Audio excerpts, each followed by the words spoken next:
Hello students. तो आज की वीडियो बात करने वाले हैं थर्मोडायनेमिक्स के बारे में। तो थर्मोडायनेमिक्स के जितने भी इंपॉर्टेंट टॉपिक्स हैं हम आज की वीडियो में बिल्कुल आपके क्लियर कर देंगे। तो हमारी वीडियो हमारे साथ बने रहिएगा और वीडियो अच्छी लगे तो वीडियो को लाइक जरूर कर लीजिएगा। ठीक है। तो सबसे पहले हम बात करते हैं कि थर्मोडायनेमिक्स होती क्या है। Thermodynamics is a branch of physics which deal with the study of heat, temperature and the inter conversion of heat energy into the other form of energy. इसका मतलब है कि थर्मोडायनेमिक फिजिक्स की ऐसी ब्रांच है जिसके अंदर हम हीट, टेम्परेचर और इनके कन्वर्जन के बारे में बात करते हैं कि किसी दो मॉलिक्यूलर आइटम्स के बीच में हीट का कन्वर्जन ट्रांसफर होता कैसे है। ठीक है। तो थर्मोडायनेमिक वेरिएबल और पैरामीटर्स क्या होते हैं। Some quantity like pressure, temperature, volume which help us to study the behaviour of thermodynamic system. तो थर्मोडायनेमिक्स में जैसे हमें सबसे ज़्यादा स्टडी जो करनी है वो हीट और टेम्परेचर के बारे में करना है। तो उनसे रिलेटेड जितने भी वेरिएबल्स होंगे उनके बारे में भी अच्छे से हमें मालूम होना चाहिए थर्मोडायनेमिक स्टडी करने के लिए। ठीक है। थर्मोडायनेमिक्स में आगे की स्टडी करने से पहले हमें सबसे पहले थर्मोडायनेमिक्स के इन कुछ बेसिक पॉइंट के बारे में जरूर मालूम होना चाहिए, जिसमें सबसे पहला है system. A system is a finite quantity of matter और a region under the thermodynamic system. इसका मतलब क्या होता है कि जैसा कि हमने बताया थर्मोडायनेमिक्स हम किसी छोटे पर्टिकुलर मैटर पर हम क्या करते हैं उसकी स्टडी करते हैं। जैसे अगर हमें इस पूरे कंट्री में क्या टेम्परेचर मीजरमेंट है, कितनी हीट गेन हो रही है सन से, ये पता लगाना है तो हम पूरी कंट्री के एक साथ नहीं लगा सकते। हम क्या करते हैं किसी छोटे से पर्टिकुलर रूम को कंसिडर करते हैं, तो उसी को बोलते हैं सिस्टम। तो जब किसी बड़ी क्वांटिटी में से हमें क्या करना है, छोटे सिस्टम लेना है, तो उसे हम बोलेंगे क्या हुआ, सिस्टम। ठीक है। जैसे ह्यूमन बॉडी का अगर हमें टेम्परेचर मीजर करना है तो उसके सभी पार्ट्स का मीजर नहीं करते हैं। सिंपल सी माउथ में हमने थर्मोमीटर है ना यूज़ किया और हमारे टेम्परेचर बॉडी का एवरेज निकल के आ जाता है। ठीक है। तो टाइप्स ऑफ सिस्टम, अब सिस्टम हमारे दो प्रकार के होते हैं, क्लोज सिस्टम, ओपन सिस्टम और हमारा आइसोलेटेड सिस्टम। तो क्लोज सिस्टम क्या होता है, no mass can flow in और out of the system but energy can cross the boundary in the form of heat and work. तो क्लोज सिस्टम मतलब क्या होता है, ऐसा सिस्टम जिसमें ना तो मास बाहर जा सकता है ना अंदर आ सकता है, लेकिन जिसमें एनर्जी क्या कर सकती है, अंदर भी आ सकती है और बाहर की तरफ भी जा सकती है इन the form of heat and work. तो कोई भी सिस्टम अगर हम ऐसा मेजर करते हैं जिसमें मास बाहर नहीं जा सकता लेकिन हीट इजीली ट्रांसफर कर सकती है। जैसा हमने रूम लिया था एक सिस्टम के रूप में, तो हम क्या करें, रूम में अगर हम क्या करें 4 to 5 प्यूपिल्स अगर हमारे अंदर है और बाहर से रूम को लॉक कर दें, तो यहाँ पर जो प्यूपिल्स है या फिर अंदर का कोई भी मास हो बाहर नहीं जा सकता, लेकिन यहाँ से हीट कहीं ना कहीं ट्रांसफर हो रही है उसकी वॉल के मीडियम से। ठीक है। नेक्स्ट है अगर हम बात करें ओपन सिस्टम। ओपन सिस्टम क्या होता है, जिसमें it allow both mass and energy to cross the boundary. तो बाउंड्री से अगर क्या करें हम यहाँ पर मास और एनर्जी दोनों को फ्लो होने की है ना परमिशन देते हैं, तो उसे ओपन सिस्टम बोला जाता है। जैसे हम अभी हमने जो गेट लॉक किया था हम क्या करते हैं उसको ओपन कर दें, तो यहाँ से हीट और मैन जो होंगे वो दोनों आराम से बाहर जा सकते हैं। नेक्स्ट होता है आइसोलेटेड सिस्टम। तो आइसोलेटेड सिस्टम कौन सा होता है, इट एक्सचेंज नाइदर एनर्जी और nor mass with the surrounding. Isolated system हमारे क्या होता है, इट एक्सचेंजेस नाइदर एनर्जी और नॉर बात विद द सराउंडिंग। तो जिसमें ना तो एनर्जी ट्रांसफर हो और ना ही मास ट्रांसफर होता चाहिए। ठीक है। अब बाउंड्री, तो बाउंड्री क्या होती है, तो जैसा कि हमने यहाँ पर बताया कि अगर हम मान के चले कि कोई भी एक बड़ा सा स्पेस है, हमने क्या कि उसमें छोटा सा एक सिस्टम लिया गया है। ठीक है। हमने यहाँ पर क्या लिया, एक छोटा सिस्टम लिया हुआ है। तो अगर हम क्या करें, इसकी जो ये आउटर लाइन है ये वाली, ठीक है, इसको हम कहते हैं बाउंड्री। तो बाउंड्री क्या होती है, the actual of hypothetical envelope enclosing a system in the boundary of the system. तो जो भी लाइन जिसको हम देख सकते हैं या फिर नहीं देख सकते उसको हम क्या बोलते हैं, बाउंड्री कहते हैं। ठीक है। जिसके अंदर सिस्टम हमारा बंद रहता है। तो अगर रियल बाउंड्री होती है तो उसमें हम क्या करते हैं, हम ऐसे स्ट्रेट लाइन से उसको डिनोट करते हैं। इमेजनरी लाइन होती है तो उसका क्या करते हैं, डॉट डॉट डॉट से डिनोट करते हैं। जैसे कि हमने बताया कि अगर रूम की वॉल्स है उनको तो हम देख सकते हैं इजीली, तो उनको हम क्या करेंगे, हम हार्ट वाली लाइन से न करेंगे। लेकिन अगर हम बात करें यहाँ से एनर्जी ट्रांसफर, तो एनर्जी ट्रांसफर को हम नहीं देख सकते, या फिर यहाँ से रूम के अंदर जो एयर आ रही है वो बाहर जा रही है वापस, तो उसको हम नहीं दे सकते। तो उनको सिस्टम को हम क्या करेंगे, इमेजनरी बाउंड्री, उनको मान के चलते हैं कि इस प्रकार से शायद वो निकल रही होगी। ठीक है। तो डेडेस्ट लाइन से यूज होता है। नेक्स्ट है सराउंडिंग। तो सिस्टम से जैसे हमने बताया कि पूरे होल सिस्टम ने क्या किया, इस पूरे में हमने क्या किया, इस छोटे से सिस्टम को लिया, तो सिस्टम से जो भी बाहर चीज़ बचती है उससे बोलते हैं हम सराउंडिंग। ठीक है। उसको बोलते हैं सराउंडिंग। और अगर हम कहें कि सिस्टम प्लस सराउंडिंग, इन दोनों को ही ये कहाँ से निकाला जाता है, तो उसको हम बोलते हैं यूनिवर्स। तो अब आप जब मेरी बात समझ रहे होंगे कि जो भी सबसे बड़ा सिस्टम होता है उसको हम यूनिवर्स बोलते हैं। उसमें से एक छोटा सा हम क्या करते हैं, एक पर्टिकुलर रीजन लेते हैं जिसे हम सिस्टम बोलते हैं। उस सिस्टम के अलावा जितना यह पार्ट बचा रह जाता है उसको क्या बोलते हैं, सराउंडिंग। ठीक है, तो यूनिवर्स क्या होता है हमारा, यूनिवर्स होता है सिस्टम प्लस सराउंडिंग। नेक्स्ट होता है कंट्रोल वॉल्यूम। तो the boundary of the open system is known as control.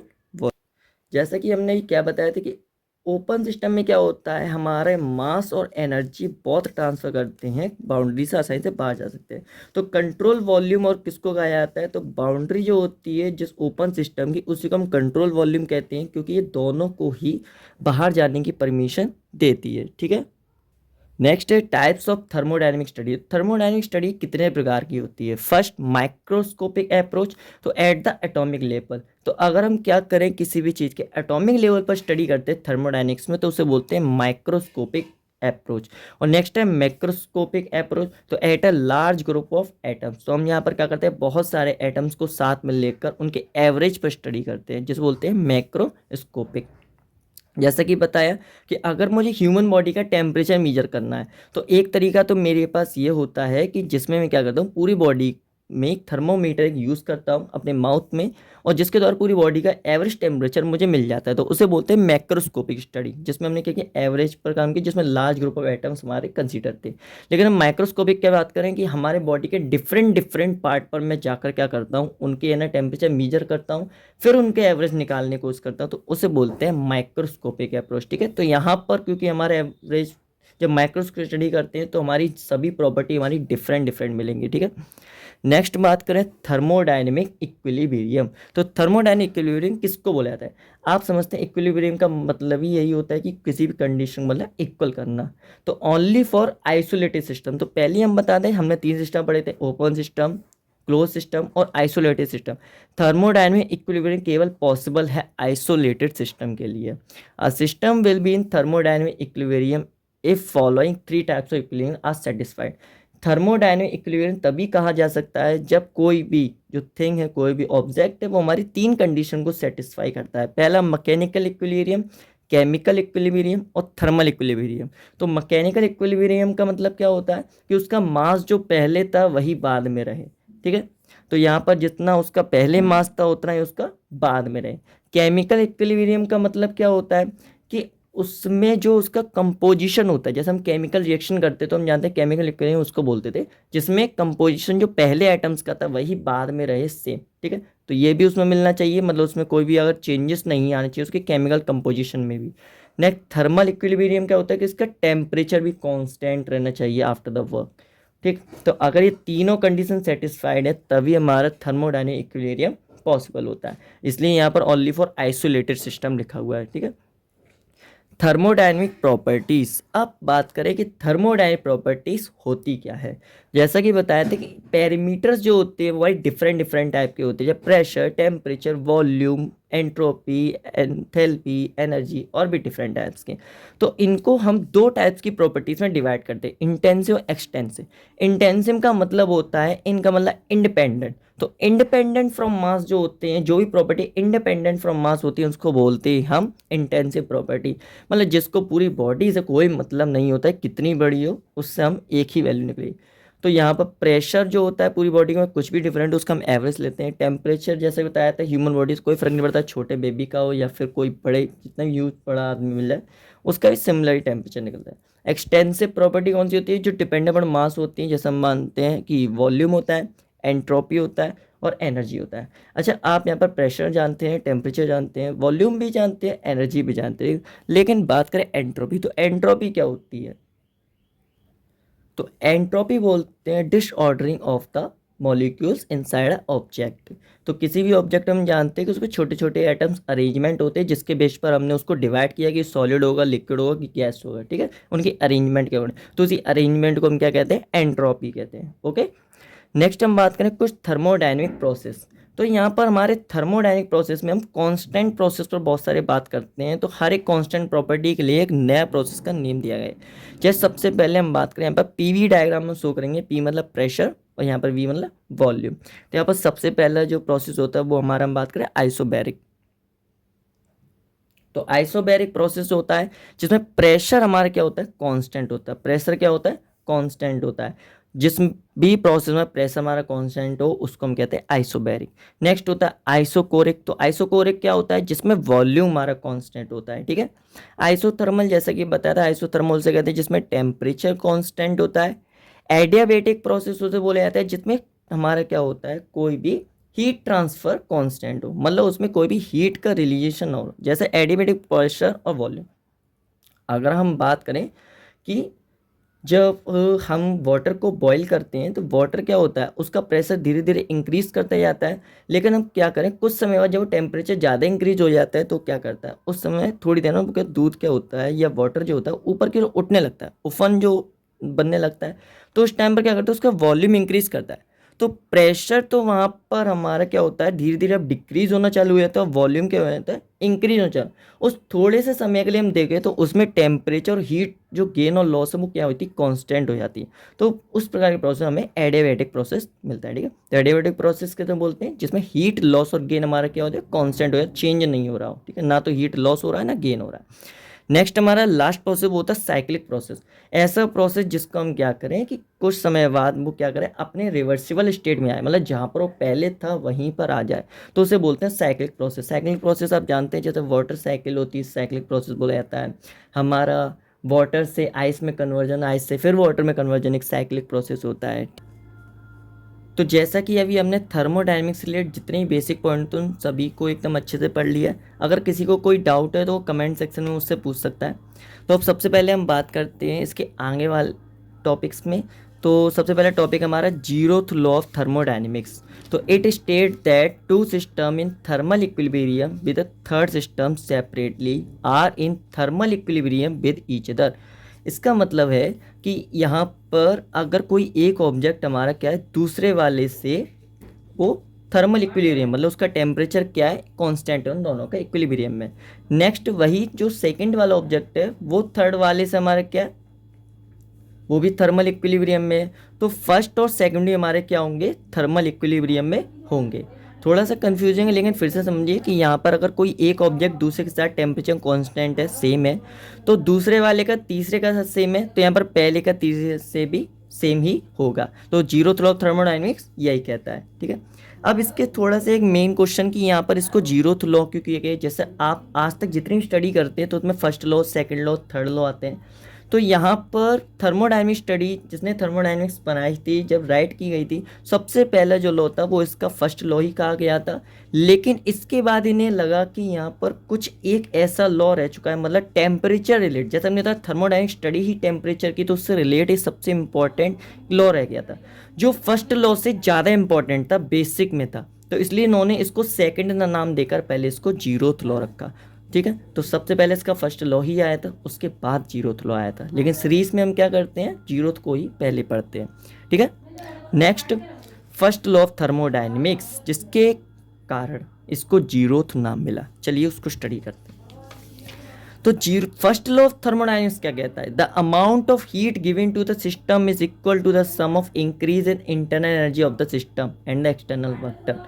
इसका मतलब क्या है कि अगर हम किसी भी सिस्टम को, जैसे हम जानते हैं कि इलेक्ट्रिक मोटर्स वगैरह हुई या फिर हम जनरेटर्स जो होते हैं उनमें जितना भी वर्क देते हैं, तो क्या वर्क देने से हमें जितना इनपुट देते हैं हमें उतना आउटपुट मिलता है, नहीं।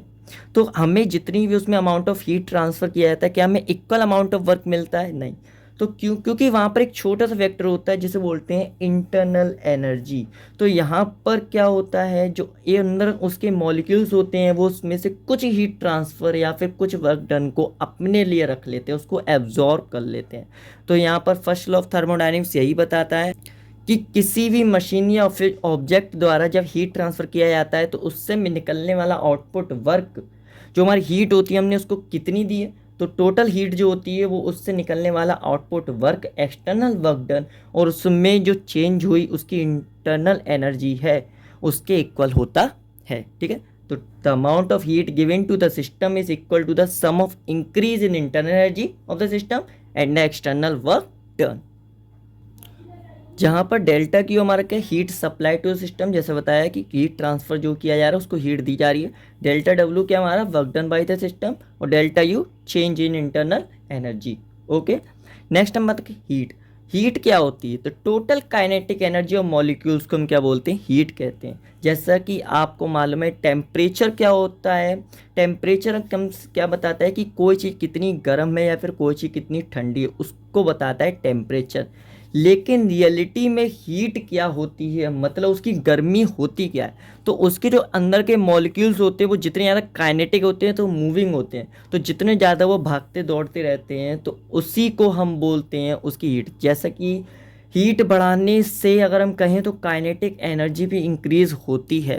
जैसा कि अभी गर्मी बहुत पड़ रही है, तो अगर हम लोग छत पर जाते हैं तो नॉर्मल वॉक तो नहीं करते हैं, आप जानते हैं कि दोपहर के टाइम पर छत के गर्म होने से हमारी रूफ जो होती है बहुत ज़्यादा गर्म होती है, जिसके हमारी बॉडी के अंदर की काइनेटिक एनर्जी क्या होती है, इंक्रीज हो जाती है, तो इसके कारण हम जल्दी जल्दी चलते हैं। ठीक है, नेक्स्ट इंटरनल एनर्जी क्या होती है, तो फॉर ए मूविंग बॉडी, तो अगर हम बात करें कोई भी अगर चलता हुआ इंसान तो है या फिर कोई चलती हुई चीज़ है, मशीनरी है, तो उसकी इंटरनल एनर्जी क्या होती है, उसकी पोटेंशियल एनर्जी प्लस उसकी काइनेटिक एनर्जी।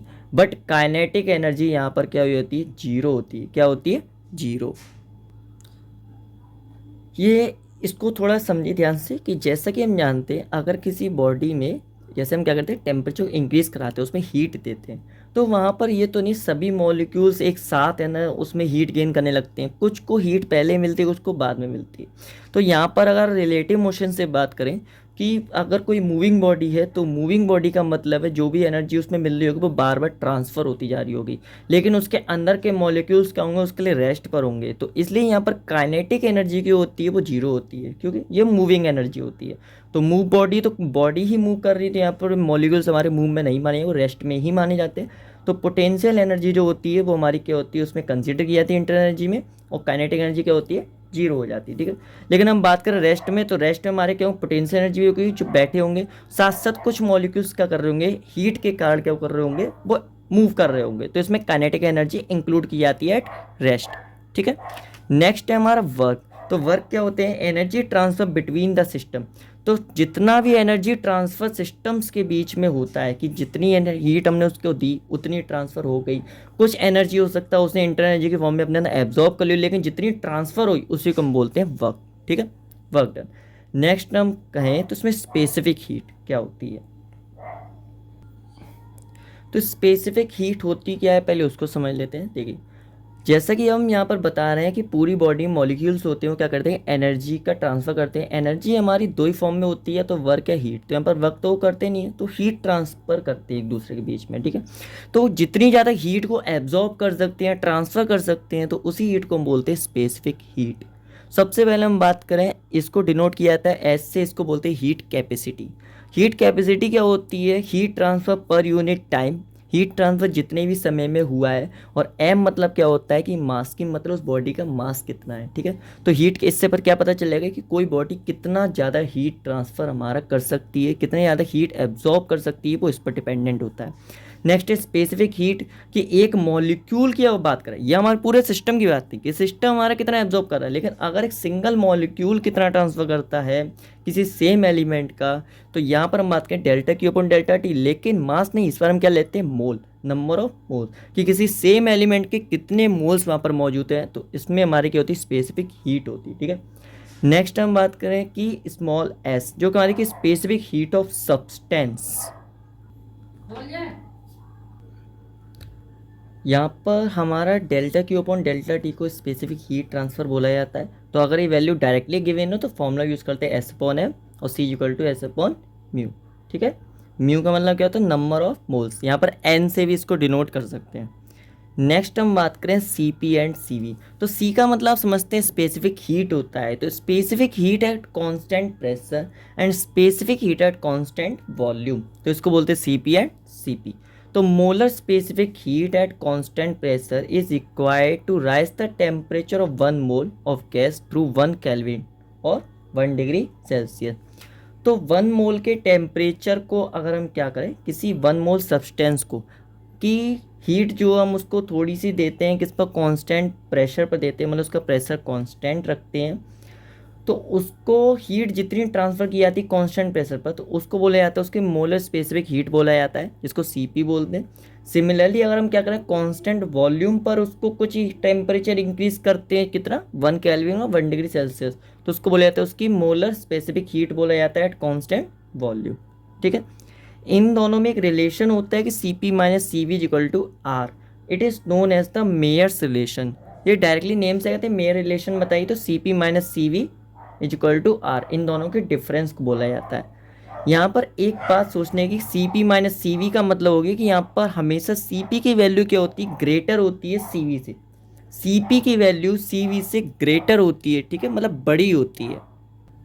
तो जैसा कि ये बताया कि सी पी की वैल्यू सी वी से ग्रेटर होती है, बड़ी होती है, तो ऐसा क्यों होते हैं देखिए। तो देखिए सबसे पहले बात आती है कि जो वर्क डन होता है किसी भी सिस्टम के लिए, मशीनरी के लिए हम बात करें, तो वो निकाला जाता है पी डी वी से, जिसमें पी का मतलब होता है प्रेशर, डी वी का मतलब होता है चेंज इन वॉल्यूम। ठीक है, तो प्रेशर की वैल्यू अगर हमारी थोड़ी सी लो होती है उससे कोई फ़र्क नहीं पड़ता है, चेंज नहीं होता है, लेकिन डी वी की वैल्यू हमारी, मतलब वॉल्यूम हमारा चेंज होना कंपलसरी है। अगर वॉल्यूम चेंज नहीं होगा तो हमारा वर्क डन नहीं मिलेगा। ठीक है, कि वॉल्यूम चेंज ना होने का मतलब है कि डी वी की वैल्यू जीरो हो जाएगी, तो वर्क डन भी क्यों हो जाएगा, जीरो हो जाएगा। ठीक है, पहले ये क्लियर है कि प्रेशर चेंज अगर हमारा होता है तो उससे कोई प्रॉब्लम नहीं है, लेकिन डीवी हमारा वॉल्यूम का चेंज होना जरूरी है। अगर वॉल्यूम चेंज नहीं होगा, वॉल्यूम कांस्टेंट है, तो वर्क डन हमारा क्या हो जाएगा, जीरो, मतलब हमने कोई भी काम किया ही नहीं। अब समझिए, हम जानते हैं यहाँ पर कि सी वी कॉन्स्टेंट वॉल्यूम पर अगर हम बात करें तो सी पी और सी वी हमारी ये होते कहती internal energy plus work done. हमने अगर यहाँ पर किसी बॉडी का टेम्परेचर इंक्रीज किया, क्या होगा, वहाँ पर उसकी इंटरनल एनर्जी कुछ ना कुछ उसकी इंक्रीज होगी, दूसरे उसमें कुछ वर्क डन मिलेगा। लेकिन कांस्टेंट वॉल्यूम पर वर्क डन होता है जीरो, डब्ल्यू भी इक्वल टू जीरो। इसलिए यहाँ पर क्या होगी कि इंटरनल एनर्जी इंक्रीज होगी, मतलब हम उसको जितनी भी हीट देते हैं उसको सारी की सारी वो एब्जॉर्ब हो जाएगी उसकी इंटरनल एनर्जी की फॉर्म में। लेकिन हम बात करें कांस्टेंट प्रेशर पर, तो कांस्टेंट प्रेशर पर हम बात करें तो इंटरनल एनर्जी तो उसकी इंक्रीज होगी, साथ साथ हमें कुछ वर्क डन भी मिलेगा, क्योंकि प्रेशर भी, वॉल्यूम भी हमारा अब क्या हो रहा है, चेंज हो रहा है। हम यहाँ पर जानते हैं इंटरनल एनर्जी, कोई भी मशीन अगर हम सेम ले रहे हैं, हम डिफरेंट नहीं, हम ऑब्जेक्ट के ले रहे हैं सेम, ऑब्जेक्ट अगर सेम है तो दोनों की इंटरनल एनर्जी की रेट भी क्या होगी, सेम होगी, तो U V equal to U P होगा, मतलब कांस्टेंट वॉल्यूम पर जितनी एनर्जी, इंटरनल एनर्जी वो ऑब्जॉर्व कर रहा है, सिमिलरली उतनी कांस्टेंट प्रेशर पर करेगा। लेकिन C P as some additional work, लेकिन constant specific heat, molar specific constant pressure में हम देखें तो यहाँ पर वर्क डन भी हमें कुछ ना कुछ यहाँ पर मिल रहा है। इसीलिए सी पी की वैल्यू क्या होती है, सी पी से हमेशा क्या होती है, ग्रेटर होती है, क्या होती है, ग्रेटर। और इन दोनों के रेशियो को हम किससे डिनोट करते हैं, गामा से, जो हमेशा क्या होता है, ग्रेटर देन 1। कभी कभी यहाँ पर रिलेटेड क्वेश्चन में ये बहुत बार पूछा जाता है कि गामा की वैल्यू ग्रेटर देन 1 ही क्यों होती है। सेकंड, मेयर्स रिलेशन में सी पी ही हमेशा बड़ा क्यों होता है, तो ये रीज़न आपको अच्छे से याद रखना है। ठीक है, नेक्स्ट है हमारी इक्वेशन ऑफ स्टेट। तो the relation between the state variable is called the equation of state.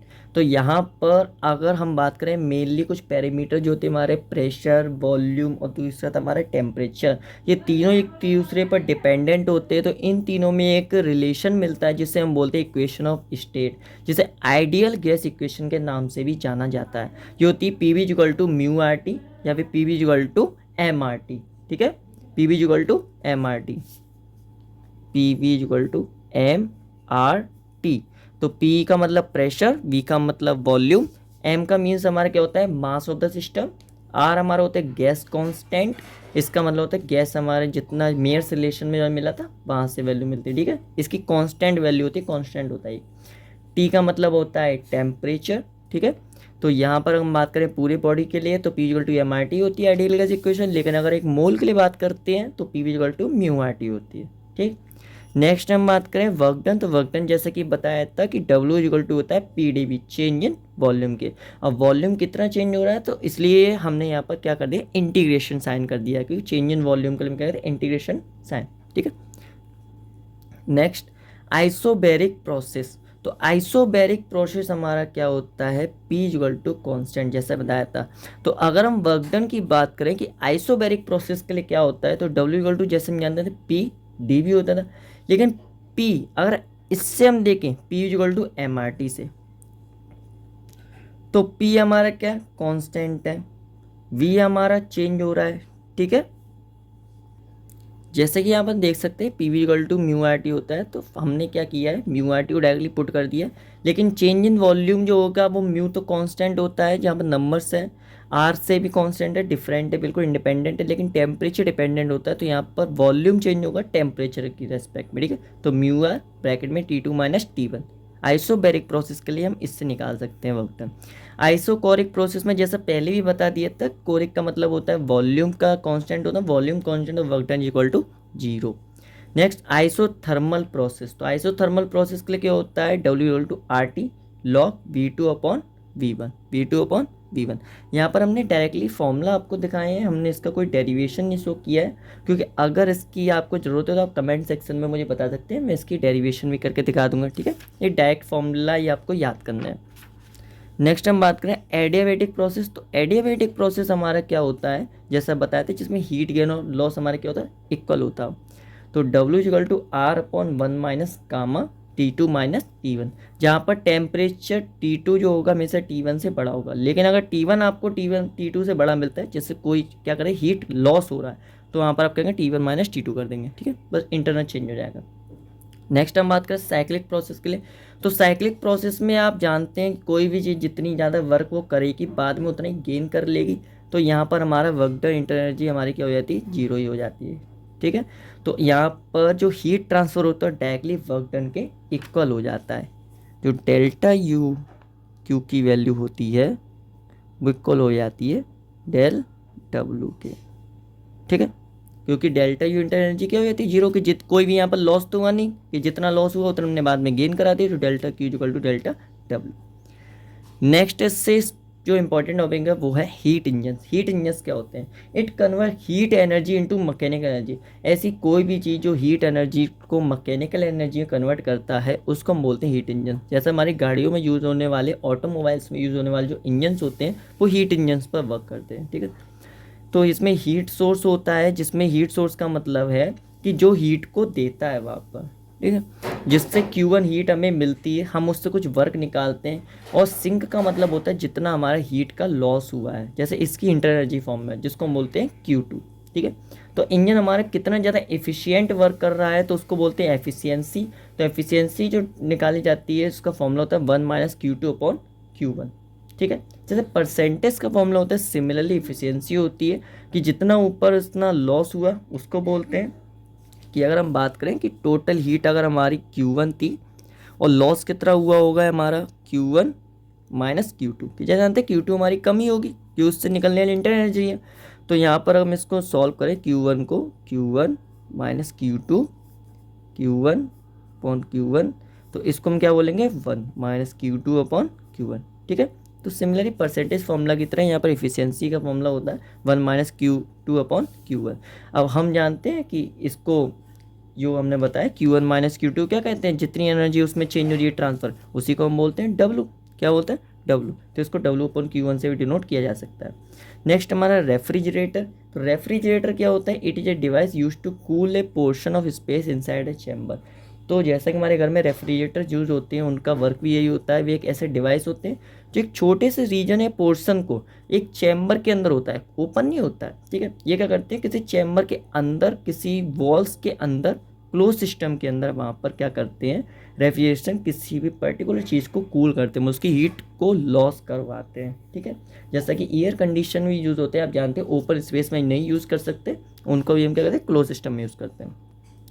Next हम बात करें हीट पंप। तो रेफ्रिजरेटर के लिए अगर हम बात करें, जैसे इफिशियंसी होती है हीट इंजन के लिए, तो रेफ्रिजरेटर उसको COP बोला जाता है, ठीक है, जैसे बोलते हैं कोफिशिएंट ऑफ परफॉर्मेंस। तो ये भी सिमिलरली उसी के होती है, हीट जितना ज़्यादा क्या हुआ उसने लॉस किया, ठीक है। नेक्स्ट हीट पंप क्या होता है, it is use to warm up a position. जैसे रेफ्रिजरेटर से जस्ट अपोजिट होता है हीट पंप, जो हमारे घर में यूज वाले हीटर्स जो होते हैं उसे हीट पंप बोला जाता है, जिसका मतलब होता है कि किसी भी सेम पोर्शन को हमें क्या करना है, पर्टिकुलर रीजन के अंदर मुझे क्या करना है, गर्म करना है, मतलब उसको हीट क्या करनी है, उसको गेन करवानी है। तो सिमिलरली इसमें भी COP निकाली जाती है, डिनोट करते हैं अल्फा से Q1 अपॉन W, ठीक है। लास्ट जो टॉपिक होने वाला है हमारा थर्मोडायनेमिक्स में, वो है सेकंड लॉ ऑफ थर्मोडायनेमिक। तो सेकंड लॉ ऑफ थर्मोडायनेमिक कुछ नहीं, वो एक 2 स्टेटमेंट के ऊपर, यहाँ पर 2 साइंटिस्ट थे, जिसमें से एक का नाम था केल्विन प्लैंक, दूसरे थे क्लॉसियस। तो इन्होंने अपनी अपनी कुछ बातें कही थी, बस इनको थोड़ा सा समझना है। तो केल्विन ने बताया था it is impossible to for any device to transfer complete heat energy into equal amount of work. तो केल्विन ने बताया था कि ऐसे कोई भी डिवाइस बनाना इम्पॉसिबल है जिसको हम क्या करें कि जितनी ज़्यादा हीट ट्रांसफ़र उसको दें वो डायरेक्टली वो क्या करे उसको वर्क में टोटली कन्वर्ट कर दे, क्योंकि इंटरनल एनर्जी का मतलब जीरो होना इम्पॉसिबल है, केल्विन प्लैंक का ये कहना था। It is also known as a heat engine statement. इस स्टेटमेंट को हीट इंजन स्टेटमेंट भी कहा जाता है। नेक्स्ट हम बात करें क्लॉसिस की, तो क्लॉसिस ने क्या कहा था, it impossible for heat to move by itself from low temperature medium to high temperature. जैसा कि हम जानते हैं अगर हमारा एक चाय का कप रखा हुआ है नॉर्मल रूम में जिसमें से हीट टेम्परेचर उसका ज़्यादा सराउंडिंग से हम सिमिलर समझते हैं, तो क्या होते हैं थोड़ी सी हम देखते हैं तो हीट का उसमें से लॉस हो जाता है, ठीक है। तो क्लॉसिस का कहना बस यही था कि कोई भी बॉडी हीट ट्रांसफ़र जब भी सेल्फ होता है मतलब अपने आप करती है तो हाई टू लो करती है, ना कि low to high. It is impossible for heat to move by itself from a low temperature medium to high temperature medium. तो सेकंड लॉ ऑफ थर्मोडायनेमिक्स ये टू स्टेटमेंट होते हैं, ठीक है। नेक्स्ट हम बात करें रिवर्सिबल इरिवर्सिबल प्रोसेस। तो रिवर्सिबल इरिवर्सिबल प्रोसेस का मतलब क्या होता है, it a process where device passes through the same state at the reverse order. अगर कोई भी डिवाइस क्या करता है साइक्लिक प्रोसेस के अंदर अगर वो क्या करता है जितनी हीट वो मतलब लॉस हुई थी उसको उतना ही गेन कर लेता है और सिमिलरली जितना इनपुट लिया तो उतना ही आउटपुट निकाल के देता है, अपनी सेम स्टेट पर पहुंच जाए, उसको बोलते हैं रिवर्सिबल प्रोसेस। इरिवर्सिबिलिटी अधिकतर हमारे प्रोसेस जितनी भी होते हैं 99.99 मतलब 100% प्रोसेस हमारे इरिवर्सिबल होते हैं, ठीक है कहे तो, क्योंकि यहाँ पर कोई भी ऐसा प्रोसेस नहीं है जिसमें रिवर्सिबल हो सके। Next Carnot theorem. तो कार्नोट नाम के एक साइंटिस्ट थे, उन्होंने बताया था कि ऐसा अगर कोई इंजन जिन्होंने केल्विन प्लैंक के स्टेटमेंट को कहे तो बिल्कुल ही मना कर दिया था, उन्होंने एक ऐसा स्टेटमेंट बनाकर मतलब हाइपोथेसिस दी थी कि Carnot engine has the maximum efficiency it is independent from working substance. कि कार्नोट इंजन हम जानते हैं हमारे ऑटोमोबाइल्स के इंजन होते हैं वो डीजल पेट्रोल या फिर किसी अन्य अगर फ्यूल वगैरह से चलाए जाते हैं तो उनको चलाने के लिए फ्यूल की ज़रूरत पड़ती है, लेकिन कार्नोट थ्योरम कहती थी कि कोई भी अगर इंजन बना है जिसकी मैक्सिमम एफिशिएंसी है और जो इंडिपेंडेंट होती है वर्किंग सब्सटेंस मतलब उसमें कोई भी सब्सटेंस यूज़ किया जाए लेकिन उसकी एफिशिएंसी हमेशा मैक्सिमम ही रहेगी। तो Carnot engine a reversible heat engine operating between two temperature is called a Carnot engine. तो कार्नोट इंजन का कहना था कि इसमें केवल दो ही टेम्परेचर हमारे मेजर्स होते हैं और ये एक रिवर्सिबल इंजन है। जैसा कि पहले बताते हैं कि रिवर्सिबल इंजन होना इम्पॉसिबल है, ये केल्विन प्लैंक ने क्लियरली बताया था, ठीक है। तो यहाँ पर कार्नोट इंजन का बनना भी इम्पॉसिबल है, लेकिन हमने पहले ही बता दिया कि ये क्या एक हाइपोथेसिस है। तो हाइपोथेसिस का मतलब होता है बस हम जो भी हम सोचते हैं उसको हम बता देते हैं स्टेटमेंट में, हो सकता है आगे चलकर पॉसिबल है लेकिन अभी तक पॉसिबल नहीं हुआ है। तो इसकी एफिशिएंसी जैसे इंजन की efficiency 1 - Q2/Q1 is equal to 1 - T2/T1 देता है कि ये टेम्परेचर डिपेंडेंट है ओनली, तो T2/T1। आई होप मुझे आपको मेरी वीडियो बहुत ज़्यादा अच्छी लगी होगी, अगर अच्छी लगी तो वीडियो को लाइक कर दीजिएगा और आप किस नेक्स्ट टॉपिक जो अगर आपको किसी पर जिसमें डाउट हो आप उससे एक्सप्लेन के लिए मेरे कमेंट में लिख सकते हैं, नेक्स्ट वीडियो उसी पर ही आएगी, ठीक है। और आप मेरे चैनल पर न्यू हो तो चैनल को सब्सक्राइब जरूर कर दीजिएगा। Thank you for watching my video.